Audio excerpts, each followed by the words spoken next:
Hello and welcome to the House of Inspiration podcast. This is me, Rosie. Hello everyone, and Mona Bishara here. And we have a special guest today. Yay! One of my faves, Emmy. Hello. Emmy, do you want to introduce yourself and tell us a wee bit more about you and everything you do? Sure. So I am Emmy Taziari. I'm the spiritual scientist. And I love the surname. Ooh, thank you. I'm nice. a human biologist turned spooky gal.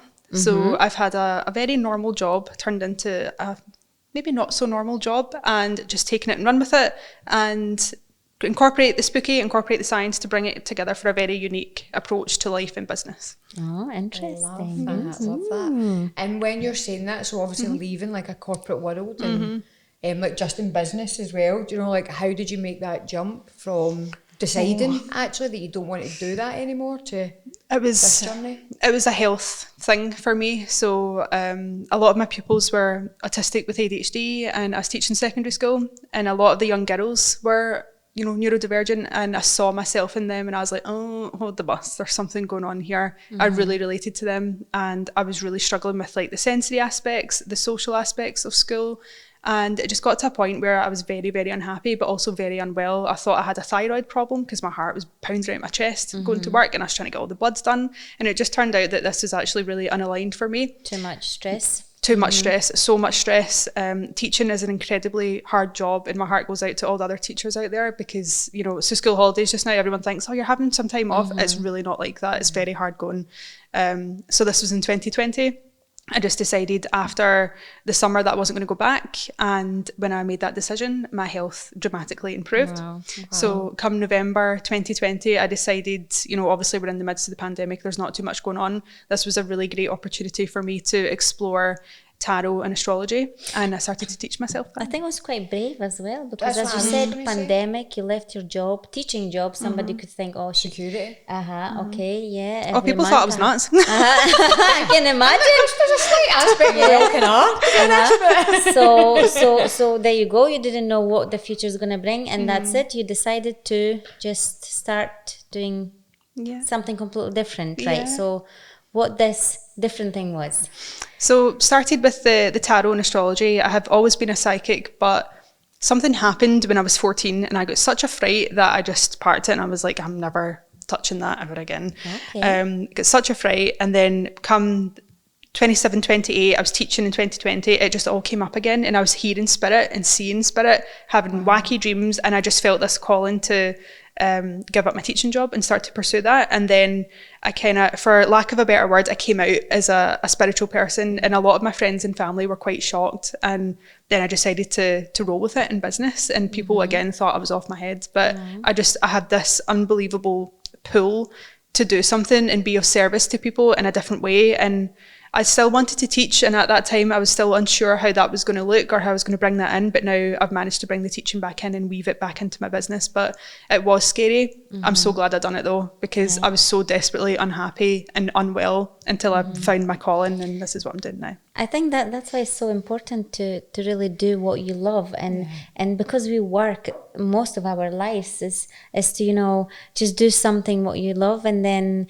like we do what we love. And I feel when I work as well, I don't feel like I'm working. I'm just so happy to be at work. And I think when you're unhappy with your work, just try to change it. Why would you be stuck? I think people are scared sometimes, but I think they need to make that decision because you can always make it work. It's just up to you. Emmy, like fast forwarding, like sort of 4 years that way? Aye, God, good advice. Women in business. But fast forwarding on those 4 years, what other things have you added to your practice? Because you said you started with tarot and astrology and like self-taught and that. And then I was going to ask you a wee bit more about like your whole psychic nature and how that came about. Like, but just what kind of other things have you added to business in those 4 years? So over the 4 years, I've added in Holy Fire Reiki. I'm a Reiki master. I'm going to do my Reiki master teacher this winter. Testify to how amazing that is, by the way, from this woman. Wow. So love Reiki. That really opened things up for me with my mediumship as well. It was always there, but it was like this cracked things open and made it even more powerful and to the forefront, which was incredible. Then I've always been very interested in quantum physics and manifestation, but I felt that the original types of manifestation just didn't align with me as a trauma survivor and a neurodiverse person. You know, the law of attraction, you have to feel gratitude to manifest this. And I was like, well, if I've grown up in a really difficult environment, I don't know what gratitude feels like. How do I match that? So I found my own way to manifest, which is actually very scientific. So I've added that in. And now I have added in somatic coaching as well. So I've certified in the somatic release therapy. Congrats. And this is just incredible. It's very much about being in the body and sitting with your feelings and regulating your nervous system. And I feel like all of this just ties in and makes a really lovely package to support people in a logical and rational, but also a very spiritual way, which is really nice. Yeah. And would you like to hear about the spooky experience I had? Yeah, that I was desperate to ask, but I didn't know if I can. So when you were 14, I really want to know what happened. Oh my God, it was terrifying. So I was 14 and I'd come home from school. I went to the fridge, obviously, because that's where you go when you're a hungry teenager. Nobody else was in the house. Went into the kitchen, went into the fridge, and I pulled the door open, and I just felt this cold, creeping feeling come over my back and over the back of my neck, and I was like, oh, I've never felt that before. And I just felt the urge to look down to the side, so I slowly closed the fridge over and I went like that. And I was like, who are you? Back into the fridge. I saw a black opaque figure standing in broad daylight at the edge of my kitchen, and I got a feeling for who it was. I felt at the time it was my uncle who'd passed away, but I got such a fright and I was terrified because I couldn't see any, features. And people always make out that spirits are, inherently bad and all these things. So for lack of a better word, I shat myself. I ran out of the kitchen, ran out of the house and sat on the curb outside until somebody came home about an hour later. So I was outside like, and I said to myself, never again. I do not want to see anything ever again until 27, 28. In the midst of the pandemic, it all came bubbling up again. And I was told that this is what you're meant to be doing. And I was like, okay. And I see spirits all the time. But how did you make this happen? Like, not seeing, because if you said, well, some people just see it and it's not up to them, isn't it? Or it is. You can control it. Can you control it? Sorry, I just don't know anything about it. Of course. So I think it depends on the person, but we are very powerful, and this is our dimension. This is our realm, the realm of the living. So we essentially have, power here to say, actually, I don't want to see that. And I think I compartmentalized it for my own mental sanity, my safety, that I was just like, absolutely not putting that in a box, locking it and throwing it in the sea. But we do have power here. So I always tell my clients when they come for Reiki, you might feel extra hands on you from your spirit team. You might get visitations. If you're uncomfortable with that, you can just say, go away. So if someone comes to me at night time and I'm like, I'm not on the clock, go away, and they'll leave. So we do have power here, and it's just about taking it back and trusting in yourself, your boundaries. And I often find that if spirit is crossing your boundaries, someone in life is crossing your boundaries, and there's a boundary issue as a whole for you to work on. So it might be worth looking into in that respect. Like, I feel it's so powerful because, again, I do think we've all got an ability within us. We do, yeah. And it's, again, just whether your environment, what you've grown up with. And I imagine as a 14-year-old, young female, that is so... It's because it's a hard thing to kind of understand when you're doing that, and it's a hard thing to go, what was that? And when did you get the kind of download that it was actually spirit? I knew it was my uncle at the time, but then I told my family, and I don't speak to my family for whatever reason, and that was really difficult because it was, again, you're making this up. You're talking rubbish. Oh, so they didn't believe you? No, so I was dismissed as well. So it was also a point where I was questioning my sanity and what I'd experienced. And my friends at school didn't really understand. So it was very isolating. I was very lonely. And I just decided to park it until, I found my community now, which is really nice. Being here with you both and other people that are open to it. So... But yeah, I'm not going to lie, it was a tough time. It was very difficult. But because it's what's different is always scary for some people. And I have to say, like, years ago, I always also was thinking, I was quite skeptic, to be honest, about it. Like, but I want to know, and I want to, kind of educate myself about that. And because it's interesting, just because you don't believe in something doesn't mean it's not happening, It's just 100%. And I think that's because obviously you're quite And again, that's just, like I've had a wee kind of some experiences as well whereby I've felt something, but I've just again shut it down. Maybe not in the same extent as you, Emmy, and I think that's the thing, it's a beautiful place to come from, because you're going to meet skeptics every day, you're going to meet people who don't understand you, you're going to meet resistance you're going to meet that, like every day in business, never mind what you actually do. So, and do you find you meet a lot of resistance to what you do, or have you ever came across that negativity apart from family?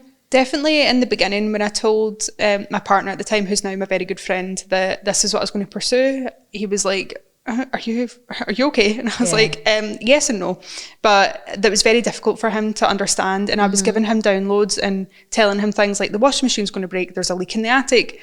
And it was very like, no, there isn't, until there was. And it was like, I think he was a bit unnerved because he also saw a spirit as well in the house that we shared. So that was a bit unnerving for him. He was in the bathroom one day and someone walked past and he was like, oh, okay, like I believe you now. So I've come up against skeptics in my personal life. And when I first started my business, I definitely felt that there was more skepticism towards me. But now, as I've built my community and just consistent reviews and experiences with me, I feel like my social proof really speaks for itself.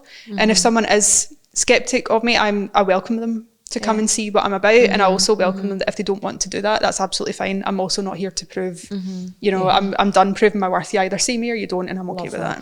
Let's going back to your business. See, when you started, you said was 2020. So I guess you had no clients. You didn't know anybody. How did you grow your business? Was it hard, easy? What did you have to do to make it obviously work? Because it's been about 4 years now. Yes, it was definitely tough in the beginning, and mainly on Instagram. I'm an Instagram girly. I find that the easiest for me, with the way that we can build community. Facebook, it doesn't really work for me as well. So in business, it's definitely finding out what works for you. Because say some business coaches will be like, you need to be on TikTok, Instagram, LinkedIn, but those things don't work for me because I'm trying to market to a very distinct group of people. So like your group of clientele might be different from mine, and you'll have different processes in business that work differently, which is wonderful. But I definitely found that Instagram was great.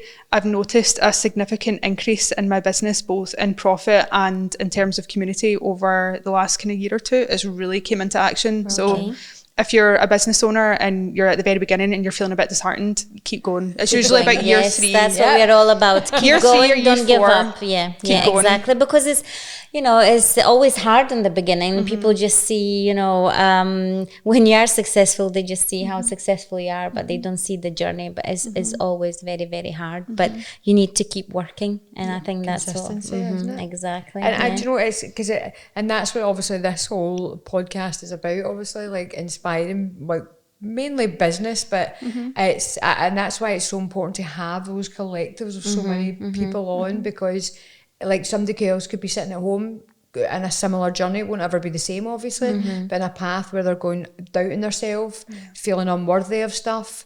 I think, and that's why I'm like, I was super keen. We met in a lift, remember? I know. It's just so random. And like, because obviously I talk to you every day, right? Of course you do, Roisin. I'm not surprised. How are you? Blah, blah, blah. And then obviously I've been to Emmy I've done your Money Honey programme. I have been to you for Holy Fire Reiki, and it was my first time ever having Holy Fire Reiki. And I could get emotional thinking about it, because it was a really beautiful experience, and thank you for that, facilitating that space for me. And I think that's a thing that you do super well, even on Instagram when you're turning up and showing up for your stories. It's something that you do. That's why always talk about your business. Doesn't matter where you are, talk about your business, because if you're not going to sell yourself, who's going to do it, Exactly. So that's good. You see, you had a new client, Roisin, because you were talking about your business. Because we're in a lift, weren't we? And then I worked in makeup at the time in Central Chambers, and I can't even remember how I started speaking to you. I was running a course, and we just got chatting. I was like, hi, or we were just like, how you doing, blah, blah, blah. And you're like, where are you off to? And I'm like, I'm going to White Rabbit, because I was in Susie's place to run my first course. And I've heard so many things about there. So I was like, and we get started talking about Dr. Joe Dispenza, and we were like, I love him. And then we swapped information, and then it just went from there. Yeah. You know, when you just vibe with someone when you first meet them, it was very like that, which I'm very grateful for. So. Me too. Nice. And meeting yourself as well. Oh, thank you very much. See, like in business, so obviously you've been diagnosed as an adult with ADHD and autism as well, and tell us a bit more about how you work with that in business, because that's obviously, you know, you're still navigating and negotiating a way around that and practices for yourself. It's been really interesting, actually. I feel far more free now that I'm so open about it. And a lot of my clients also have autism, ADHD. Some of them are dyslexic, dyscalculic, or have other mental health conditions, and they feel far more comfortable talking about it because I've been there. So I find that ADHDers, we all kind of bundle together anyway. I think I need to send my ex to you, honestly. He has ADHD, but is well, that's why we're not together. Like, was just so bad. You see, I didn't realize, to be honest, that it's so hard to live with somebody with ADHD. I know it's a different, ADHD can be different from another ADHD. I know that. But he was, well, you doubt ADHD. But he was just on, oh my God, higher level, I think, different case. Like, not case, really. Honestly, it was just so bad. I just couldn't live with somebody like this. It was so difficult. It's definitely a spectrum, difficult, I have to say. I'm very grateful that my boyfriend is so good at the dishes, because I hate the dishes with a burning passion. It's the sensory aspect, but if you get me like a Hoover, I'll go to town. I love hoovering. I'm happy to hoover. So it's just finding a practice that works. But we also struggle with blindness. So, you know, when you put your keys down and then they've suddenly disappeared, you might relate to this more. 100%. Right. So object permanence, or their lack of, we really struggle with that. And I could look in the fridge and look at something and then open it again and it's not there. And my brain just doesn't register it. So that could be really difficult. And I know people can get annoyed with us with that. Like, I need to come and find that for you. And it's like, my brain literally cannot comprehend it. And it is a disability. So it's hard where someone might be, you know, struggling with a disability, or they could be kind of hamming it up a little bit. And there's elements of both in most people, but I find that when we do express the negative aspects of ADHD, it can almost be, you know, our partners or family members can find it to be a bit of a cop-out, which is very difficult for us as well. So I'm not excusing any abuse or bad behaviour or anything like that, but there are elements of the disability that partners and families need to be aware of. So it's very much about communication, and can that person with ADHD even communicate that? Because some of us don't have the words, and if you've not been diagnosed as well, you might doubt yourself and your behaviours, and you might just think you're bad or lazy or whatever it might be. So you know, it's probably for the best that you're not together anymore, but it might give you some insight into how ADHD manifests in separate people. So it's all information, isn't it? Which is good. And that in business, what do you do, like, to regulate yourself? If, like, and see what you're saying there about being lazy and different things. I sometimes feel that. And like, I'll go into a room and like cause an absolute storm. I'll take clothes off, not naked in, depends on your way, I suppose. But like in that circumstance, and everybody around me goes, oh my God, you know, you've just, like, this is here.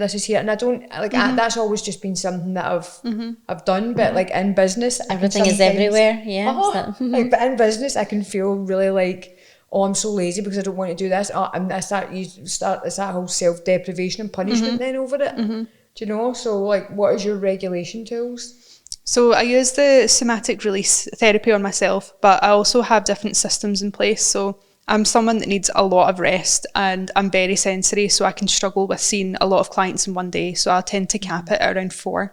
I won't see any more than 4 people in a day.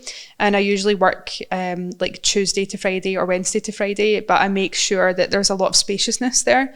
But I also have other products and things that bring me income as well. So I'm not solely relying on one-to-one, because I can't do it. It burns me out really badly, as I've learned from school, where I was really burnt out. So I've made it that my business model does have one-to-one. People do interact with me, but I also have some other income streams. I take a lot of rest, and I don't beat myself up about it anymore, because how can I serve my clients if I'm absolutely burst? They're not going to get the best of me. So for me to be my best, I need to have a nap. and I have a nap. Love that. And that's how I kind of frame it, which is good. That's a beautiful thing. That's great. So unshaming those. You burn so much energy, as well when you. And there's a thing called masking where you kind of pretend to be neurotypical. So right now I'm kind of doing it because I'm making eye contact. If I was sitting with, say we weren't being recorded, I would not be looking at anyone because eye contact for me is very intense. So again, that's like another energy thing for me as well. It's something that I'm consciously thinking about. So if you're neurodivergent and you're in business, you might be masking. So you'll have energy being depleted for that. You'll need to look at your business and where your income's coming from and is it burning you out, because realistically that's not going to be a strong business plan or anything you can build upon. And nervous system regulation, so I feel my feelings.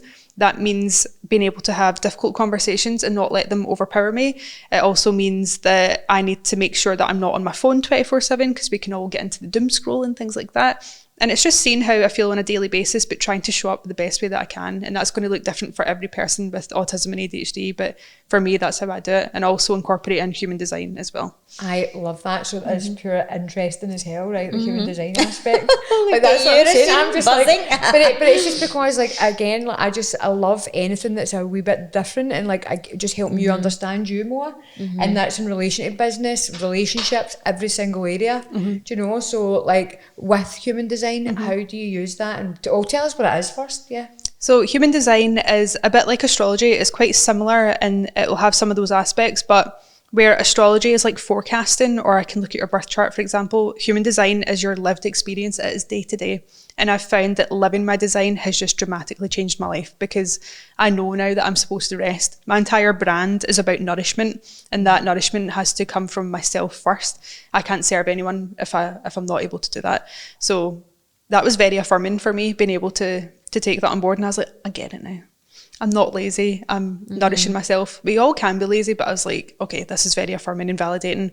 So I need to be more restful. I'm also here to guide people and not do as much physical work. It's more about the insight and the guidance that I give. And again, it's unpicking that conditioning where people say, oh, you have to do this to be successful in business. Actually, I don't. I can be a guide instead and get paid well for that. And human design just helps you navigate this. So there's 5 different types. There are generators, manifesting generators kind of come under that type. Then you've got manifestors, reflectors and projectors. So I'm a projector and I'm about 20% of the population. So 70% are generators. So say for every 5, 6, 7 generators, there'll be 1 projector. So I'm here to guide that part of the population, and there's about 70% of you. So that's who I'm meant to work with. And that's just a very brief introduction to human design. I could go into it. I could write a dissertation, but I need to just like keep it brief. Rein it back sometimes. No, I know, do you know, it's just because it's so, but it's so interesting, like when you, and even this, because I've done like an astrology reading with you before, haven't I, on that group, yeah. And like even that, I was like, this all makes so much sense, because that's something that I'm not really, like, I wouldn't say I understand completely, because it's quite a complex thing, I think. But again, just because of your brain and your mathematician and science side and you know, that quantum physics where you're quite processed with it, is such a beautiful thing as to how your spirituality meets science, really. So, and with, obviously I've done your Money Honey course. Yes. And I know obviously from doing that you were in thousands of pounds of debt at one point, and obviously I hope that's okay to share. Of course, yeah. Of course, too late now. So, but within that, because I think financial freedom is something we'd all love. Financial freedom is something that we should all strive for.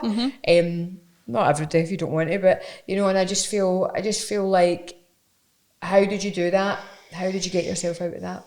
So debt for me was quite a big theme. There's a lot of intergenerational trauma, which I think all of us can relate to, whether you've grown up in Scotland or elsewhere. Your parents carry a lot of wounding around money, and I know mine did as well. So there was that to pull into it, which was great. Thanks, Mum and Dad. And then getting myself into situations where people weren't looking out for me financially. So I ended up in about 18 grand of debt from an ex-partner who put me as a guarantor, and I didn't feel like I could say no to that. This was a difficult relationship, and I was being coerced. So my nervous system didn't know how to have the conversation of I don't want to do this, and I just froze, and then my name was on the thing, and then I was landed with it, and it all happened very quickly. So coming away from that, I also had credit card debt as well, because I'd moved to Australia and then I'd come back, and at one point I honestly wanted to end my life because that money was so overwhelming. I was like, how am I going to get out of this? And my parents weren't a good support either, so I felt again very alone and isolated. There's a theme of this in my life, until I started to get a real hold of it by regulating my nervous system. And that's not just doing like the cold water dips or your breath work and things like that, although those tools are wonderful and you should incorporate them. It was feeling my feelings and sitting with the discomfort, especially when it comes to opening your bills, because you dread them coming in and you're like, oh Christ, what's this going to say? Being able to sit with that, making a good plan, so seeing a financial advisor or going to the Citizens Advice Bureau.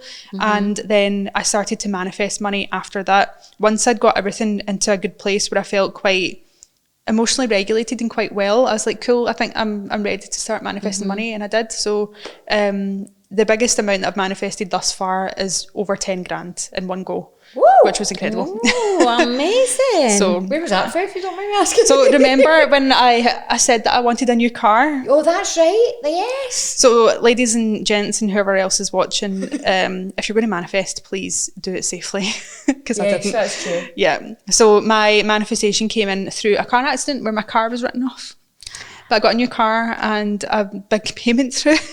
Amazing. Oh, wow. So it can come in many different ways. Like it might be, one of my clients won the cash register. She won 54,000. And it's on her page. Like she was actually, she got the phone call. I'm like, when she was with you. So she called me because she won the cash register to let me know that she'd won it, and then I listened to it on the radio. So she got called and I filmed it, and I was like, oh my God, that was amazing. The same day, another client told me they got 11 grand in back pay. They'd been overtaxed and they got that amount back, and they're building a house. So the road to the house was 10 grand. So she had a grand to spare, which is amazing. So for me, car crash, so I got a new car and I got money in, but I'd just be very careful. So the way that came about was I was driving and saying my affirmations, and I think I kind of knew in a way that this is how it was going to come about, so I would tell people not to do it that way, be very safe. But you can absolutely manifest your money, and it'll come in from many different ways, and just be careful. And see, like, what's like what's your top tip for like the manifestation packs? I know obviously you're a big law of assumption. So what would you say to MD who's, well, we all need to manifest more money, let's face it. I think the common misconception about manifesting is you're not allowed to feel bad feelings, you're not allowed to have bad thoughts, you're not allowed to do anything essentially, and you have to be this pure person who's perfect and be very focused on the frequency or whatever it is. It's physics. You don't need to believe your affirmations. You just need to repeat them and put your awareness there continuously until it appears in the quantum field, and that is literally it. And you can do that through affirmations, you can do that through visualization. You could, stand in your head and twirl around 3 times, and that would work. It works because you say it does. And again, belief is wonderful, but it doesn't actually need to be there. So there's this real common misconception about that. Do what you want to do to manifest would be the kind of underline to that, because you're not going to do it wrong. Just be consistent. Yeah, I know that's smart. Like, interesting. do you have a vision board or anything like that, Mona? Do you do things like that? Because I know you visualise this place. Yeah, I do visualize things. It's more in my head though. But recently I was saying to myself, maybe I can just write things down. What's the plan? But usually it's in my head. I always know what I want to do and where I want to be, and I have a plan. So nice. I don't write it down, but I think about it more. It's in my head. It's my imagination, isn't it? Like, you do. I write things out, and that's just again because like I'll be able to feel the feelings of that when I'm writing it. But also it's a practice for me that I've probably done over 13 years, and it's really helped me. Like if I look at my house that I'm sitting in just now, I had written about like having so much light and open space and windows and things, and because I love natural light, and like even looking back on things about my driving test at the time, like I wrote all of it down, and then I do a vision board as well, just because I like a focus. But I am big on affirmations. Like that's something that I do use. Again, it's the consistency. I keep it up because sometimes when things don't show up, it's like, but there's something I've manifested for tomorrow already. Like, you know, you're having a film crew coming out and things like that. And I just think it's such a, that was something in my head that I focused on, but then I kind of parked it. But where I was focusing, I'm probably focusing on all the other things like the bills and all the rest of that do become overwhelming because starting out in business, things like that are overwhelming. Like there's no two ways about it. It's always process. It's always process for things. Like you said, I was thinking, I was already decorating the salon that I didn't know I have. That's cool. Like in my head, I knew where reception is going to be, and this is exactly where I wanted to be. So, and here was completely different business. The lady had a fitness here, and I didn't know this is going to be mine, but I was already decorating in my head, thinking it's going to be mine one day. So, and it happens just naturally. She left, and I took over. So yes, it's working. It's working. Definitely it does. And with regards to you and what you're doing in business just now, what's like the next step for you? What's the next course? What's the next what? So next course is bringing in the somatic coaching that I've been doing, and I've got a 12-week program starting in September, and it's called Basic Bitch. Love a basic bitch. So do I. So you don't need your Ugg boots, and you don't need your, you know, seasonal drink unless you want to bring them. No hate, I've still got Ugg boots from 19 Canteen that I love. Wear them if you want.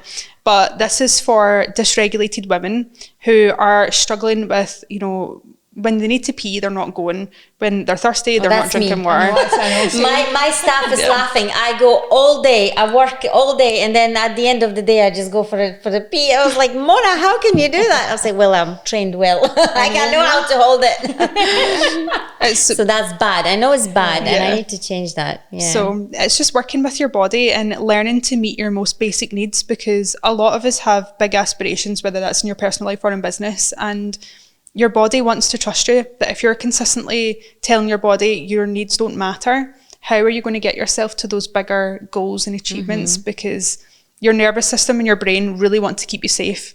And it's about cultivating that trust and creating a dialogue between you and your body. So this is what Basic Bitch is all about. We're going to get you going to the toilet when you need to pee, because nobody wants you to be a martyr. I'm sure your clients would rather that you were feeling happy and well, you know, when tending to them as well, and, you know, you as well. I know. Shouting at me. I promise I'll phone the doctor tomorrow. I promise I will. But I think, sorry to interrupt here, but I think in general, we don't take time for ourselves. Like the life is so busy with our, you know, like business or our plans that we don't really sit, even take a nap. You said you take a nap. When I take a nap, I don't do it, but I would feel guilty that I could do so much, you know, but I took a nap. It took me like, let's say 1 hour, but what could I do in that 1 hour? And I think that's a problem, you know, these days that we're just so busy. We're so programmed to keep going. And yes, that's great in aspects where you can turn up and show up for yourself in business, but I do think there's an aspect where we need to really like that self-regulation thing, because I've done some of the somatic release.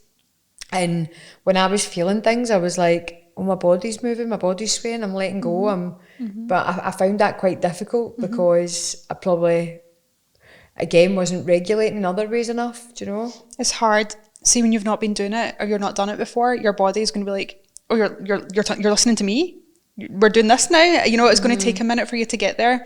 And it is uncomfortable because feelings and sensations are uncomfortable, which is why everybody pushes them down or pushes them away. So it makes sense why it can feel a wee bit like at first. But within Basic Bitch, you're going to learn how to do this. So there are like the academic parts where I'm going to be teaching you about your nervous system, and we're going to be doing shadow work, which I absolutely love. And this allows you to really see yourself and hold yourself accountable. But then we're also going to do the nervous system somatic work and the regulation, so that you can build your capacity to call yourself out on your own bullshit. Because if it were easy, everybody would be doing it. And we're actually not able to really sit with ourselves and look at ourselves because it's hurtful and it's painful. So Basic Bitch is about that. And we're going to go from dysregulated to someone who's got a bigger capacity and willing to actually put themselves out there and just step out their comfort zone a little bit. And we're just going to do it in increments. I'm really excited about it. So it starts in September and runs until November. It's a group coaching container.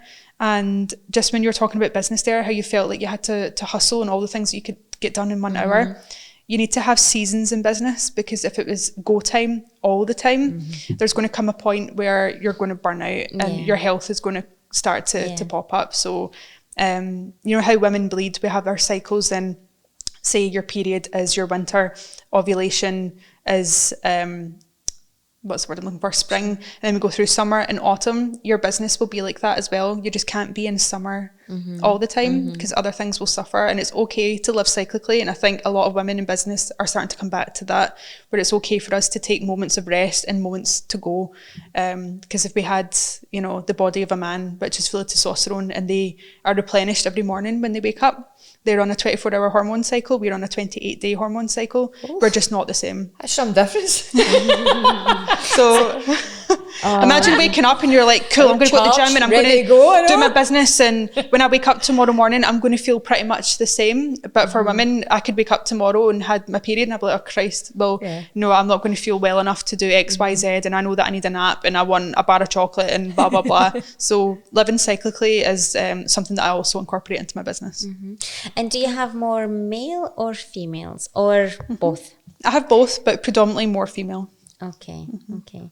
So interesting. I just like, obviously I just love the work, and I think it's crucial to have somebody like who is stepping outside their comfort zone, who is doing more than, like, you know, not mad, but you, like, I think you very much take care of people in the moment, and obviously what you're saying, you understand that it's your role.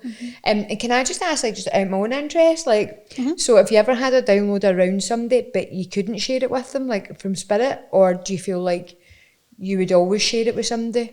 I ask for consent. I always ask for consent. So if I'm doing Reiki, for example, I'll say to someone, if spirit comes in and they have a message, I'm okay to pass that on and they'll tell me yes or no.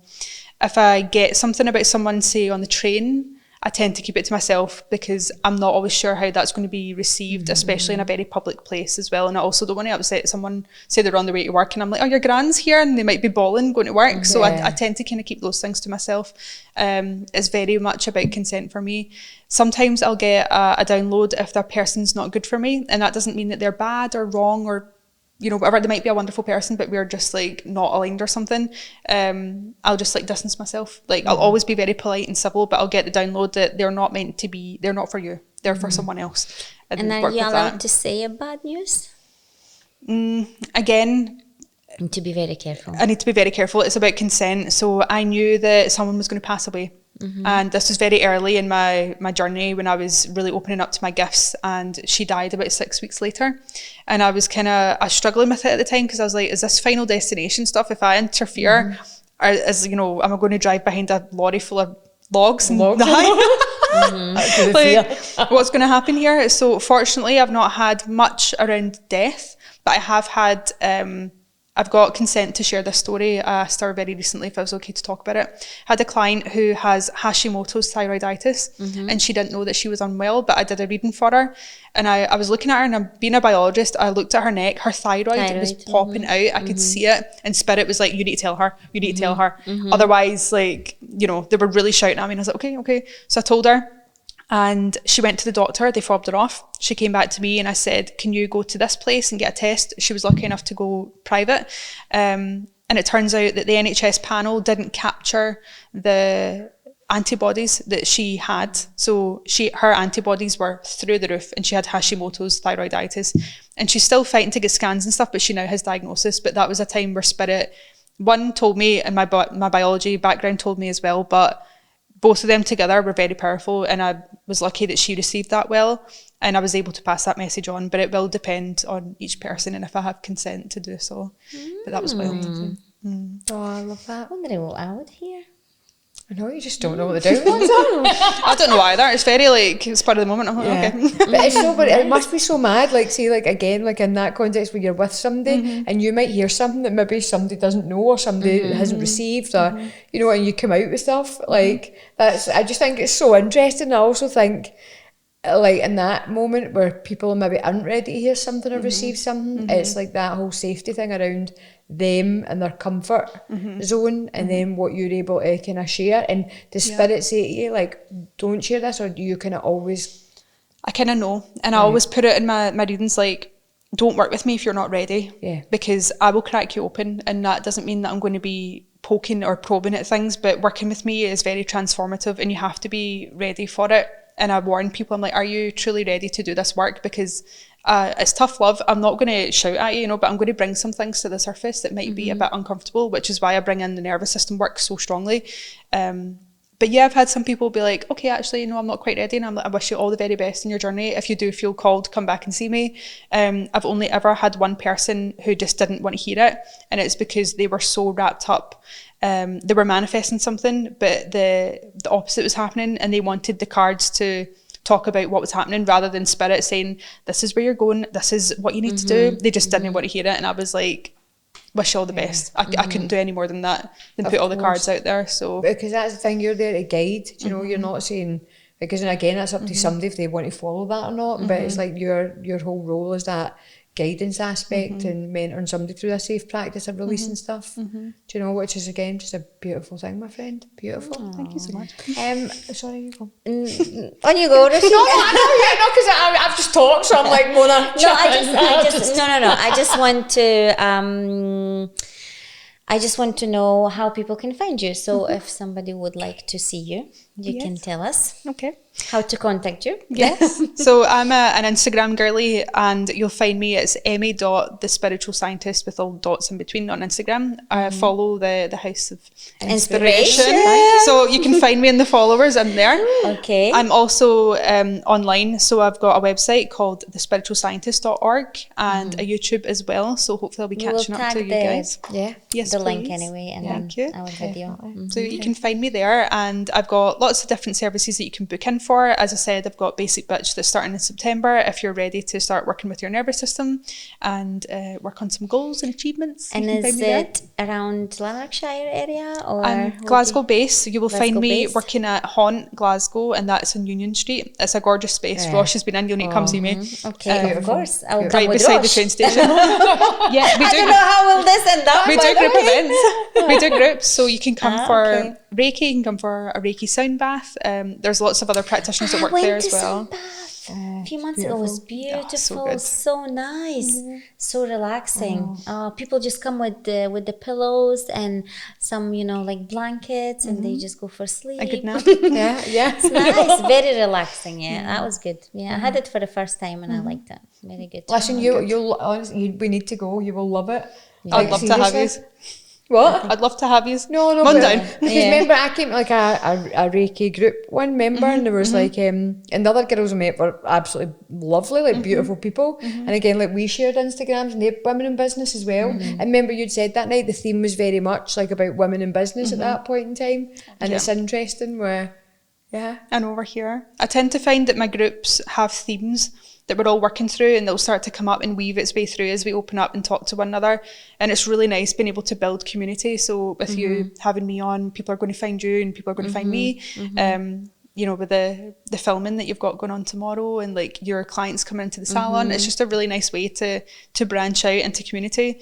So I'm very grateful to be here. Thank you so much for inviting me on. Are you allowed to say anything about tomorrow? Not yet. Okay, but yet, it's something Something's coming and up I'm going to actually be filming here as well. Yeah. So I'm going to, Mona's very kind. We're not going to say anything more. That's it. Big surprises coming soon. And can I just ask lastly, Emmy, right? Just because again, obviously you've got a celebrity client, and I worked with her friend. Like, and how did you manifest? Just like again, just out of interest. I'm just like, how'd you manifest that? So Look at her, she's buzzing today. She's like, woohoo, hyper. Every day. ADHD times 100. Every day. That's the best. Yeah. I really wanted to work with someone who had excelled in business and they were putting themselves out there, but also had integrity and stand behind the products that they're promoting. And this person has their own line. So I'm very grateful to have Jamie Genevieve as a client, and she's bloody lovely. She's also spoken about me in her social media and recently in a YouTube video as well, which I'm so grateful for. Oh, that's so lovely. I really wanted to work with someone like that, and I was open to seeing who it was, but I just wrote down that I'd like to work with someone who's kind of like out there, who has integrity, who is willing to work with me and also put the work in, because I feel like, a lot of people can just take and they won't give anything back. And I'm not putting down any influencers or anything like that, but I want to make sure that when I give something, it is received and appreciated and reciprocated. And that's what Jamie does, which is really nice to work with her. So I was just very open to seeing who came in, and it's been wonderful. She's done me a solid for marketing, because she's got about 900,000 YouTube subscribers, and she talked about me in her video, and I was like, oh, that's some marketing in, thank you. Your sponsor, it's so lovely. It's, very you grateful. know, it's all to help each other, and of course support each other if we can. Why not? You know, I think she built it up from like the makeup counters from to scratch, YouTube from scratch. Amazing. So I think she is very loyal to a lot of businesses. So I know she goes to NAF for quite a lot, and basically like other people in Glasgow. So I'm very grateful to be part of that community as well.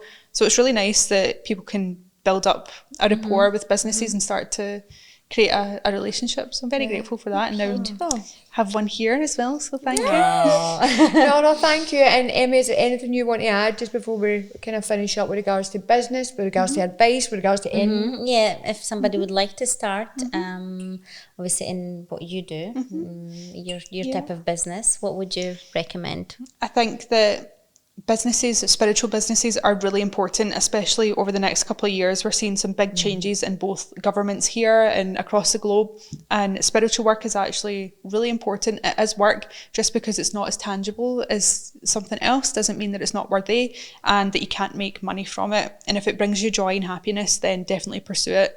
However, a lot of people rely on the spiritual to bring the money in, when actually what you do need also is good marketing, good business strategy. So I employ both. I bring all of it to the table in business. So just be very wary that it's not one or the other. It is everything.